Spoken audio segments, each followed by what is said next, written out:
This is by far the toughest restriction against transgender athletes. Swimming's International Governing Board saying they consulted with scientists and policymakers and voted to essentially ban trans swimmers from elite competitions, including the Olympics, unless they medically transition before age 12. Some see it as a triumph of fairness or equity, while others see it as a blow to inclusion.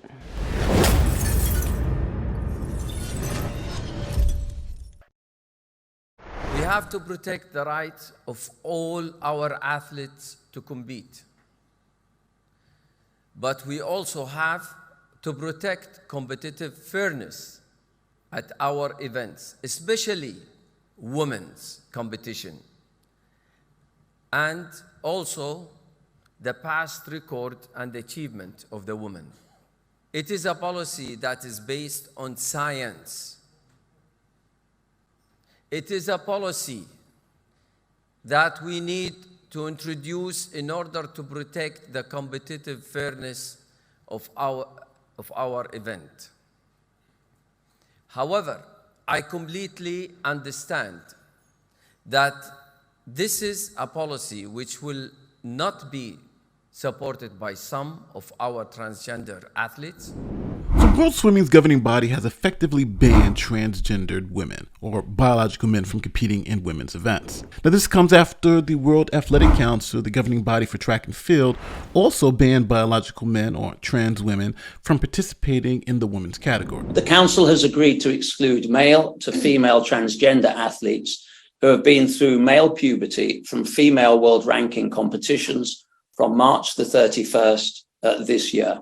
We cannot, in all conscience, leave our transgender regulations as they were at 5 nanomoles per litre for at least 1 year, when we were unsure about the impact of doing so across all our disciplines. Now this also follows backlash against biological men competing in women's sports. One of the most famous examples is Ari Silverberg from Canada. See, this trans woman, or biological male, Ani Andrews, broke the women's record for bench pressing and mocked women for being bad at the bench press.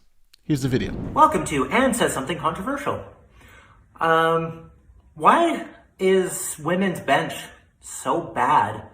I mean, not compared to me. We all know that I'm a tranny freak, so that doesn't count.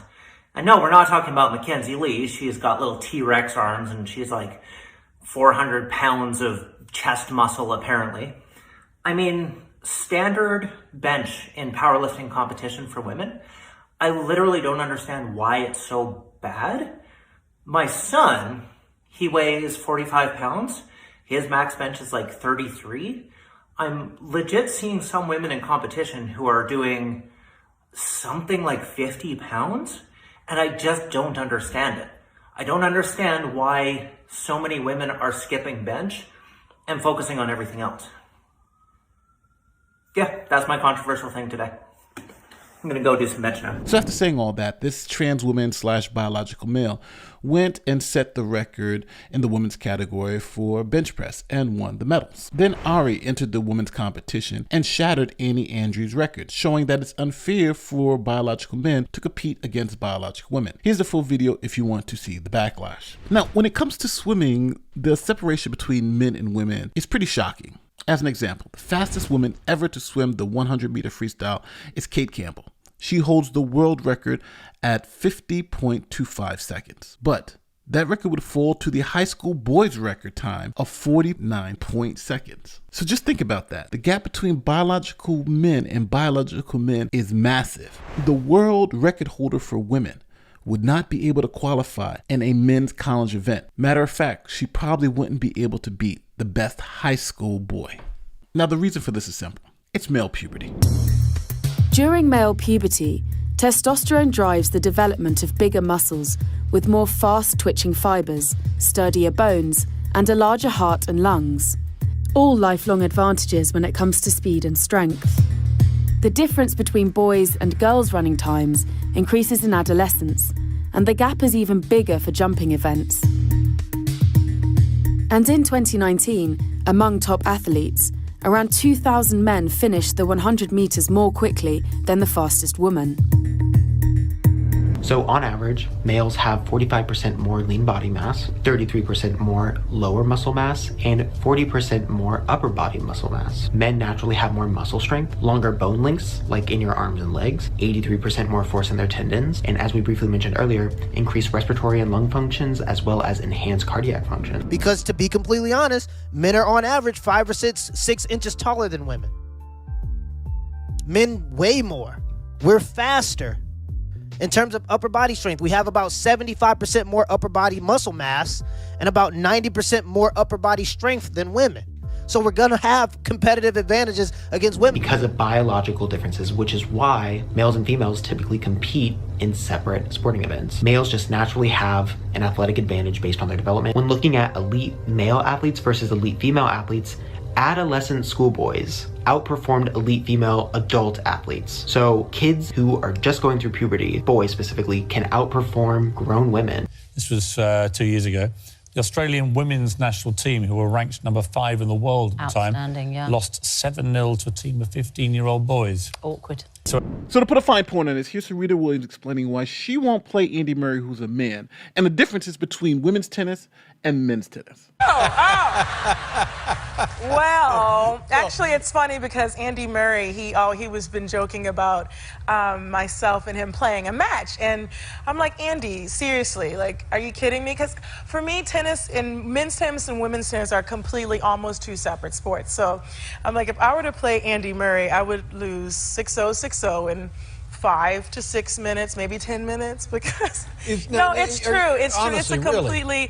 It's a completely different sport. The men are a lot faster, and they serve harder, they hit harder. It's just a different game, and I love to play women's tennis, and I only want to play girls because I don't want to be embarrassed. I would not do the tour. I wouldn't do Billie Jean any justice. So Andy, stop it. Yeah. I'm not gonna let you kill me. So Fina, the governing body of swimming, has banned any male who has gone through male puberty from competing in women's sports because of the physical advantages gained through puberty. But there are 2 sides to every story. Trans activists insist that trans women are real women, and there is no advantage between biological men who become trans women and biological women. In this clip, a trans activist will tell you why trans women or biological men do not have any advantages over women. To others. So the next question becomes, does this debate have any merit?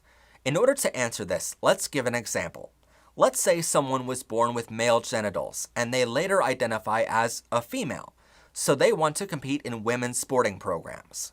Transphobic people will say they have an advantage against other girls because they still have a male body.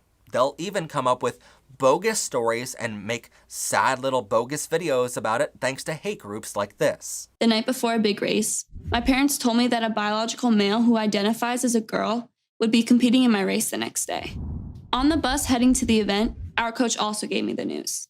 I didn't have much time before the race to process what this might mean, but I had plenty of time to process it afterward. Since 2017, the 2 biological male runners who have competed in girls' high school track in Connecticut have won 15 women's track championship titles. Titles that were held by 9 different girls in 2016. 4 of those state championship titles should have been mine. But that's not entirely true. Studies have shown that trans women who are born with male bodies are more likely to have less body mass and strength compared to cisgender boys. So while yes, they are born with male genitalia, the rest of their body is far from male to begin with, and more closely resembles the body mass and strength of a woman. The same goes for trans boys. When they are born, they do have a vagina, but the rest of their body is built with more bone density and strength, meaning their body is built more like a male body than a woman's body. Sure, on the outside, they might have a vagina and breast, but on the inside, look at their muscles and bones, and you'll realize they are more close to males than females. Now here is trans activist Veronica Ivy. She's a Canadian competitive cyclist and transgender right activist. Now she won the women's championship in cycling and advocates for inclusion of trans people in women's sports. Here is her answer to the question on whether trans women, biological men, have an unfair advantage over women. On the face of it, it seems simple as you say. You know, if somebody identifies as a woman, if they're transgender, they can compete against women who are born biologically, and then if not, then not. But then there are many who would argue who are not transphobes. There are many who born biologically women who will say, but you have an unnatural advantage over me, and that makes the sport unfair. How do you respond to that? Yeah, there's lots of ways you can respond to that. So the first is the very language of you were born and I'm not biological somehow, like I don't think I'm a cyborg. So like this idea that like, oh, you're not a biological woman. Well, I am a woman, that's a fact. I am female, so all my identity records, my racing license, my medical records all say female, right? And I'm pretty sure I'm made of biological stuff. So I'm a biological female as well. So this question of, do trans women have an advantage over cis women? We don't know. In fact, there's basically no published research on this question. However, there's good reason to think that there isn't, but I think it's irrelevant because we allow all kinds of competitive advantages within women's sport. So one example I love to talk about is the 2016 Rio Olympic women's high jump final.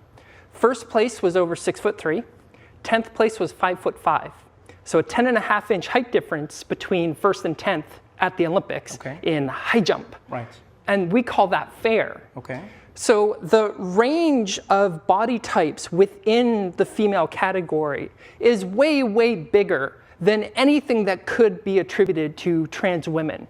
So if there's an advantage, and I'm not saying that there is, for trans women in women's sport, it's not an unfair advantage. Now, you know me. When someone cites something, I like to look it up. Let's look at the 2016 Rio Olympics high jump. Now, I expected that all the tall women would be at the top and all the short women would be at the bottom. That's why she was pointing it out. If you're taller, you have an unfair advantage and you're unlikely to be able to win. Now, Veronica Ivy was correct. The first place winner in high jump was 6'3", and the 10th place woman was 5'5". But when you look at the competition as a whole, you quickly see that Veronica Ivy is being misleading and deceptive. See, the second place or silver medalist was just 5'11". The third place finisher, she was 6'4". The fourth place finisher was 5'9", and the fifth place finisher was 6'2". So it seems like even though there are some people who are taller than others, height doesn't really determine how you're going to do in this event. And it seems like Veronica Ivy is intentionally misleading people about the high jump by literally cherry picking the stats. Why didn't she say the silver medalist was 5'11" and the third place or the bronze finisher was 6'4"? That destroys her argument. So who do you agree with? Do trans women / biological men have no advantage over women in sports? Now, I do want to address the catch-22 the trans community puts forward. See, all of these sports governing bodies only allow trans women to compete with women if they transition before puberty, essentially transitioning kids. But when it comes to puberty blockers and transitioning kids, most states are banning that procedure. So kids cannot transition and therefore can never compete in Olympic sports. So their complaint is simple. You only allow trans people to compete if they transition as children, but you make it illegal for them to transition as children. So what's the solution? Allowing children to transition? A separate category? A total ban? The governing body of swimming announced that it was going to create a new category. So along with women and men's categories, there will be an open category that anyone can compete in. New plans tonight in the world of swimming, with the organization overseeing that internationally announcing plans for an open category for trans athletes to participate in. But this comes with some controversy since not everybody thinks it's the right approach.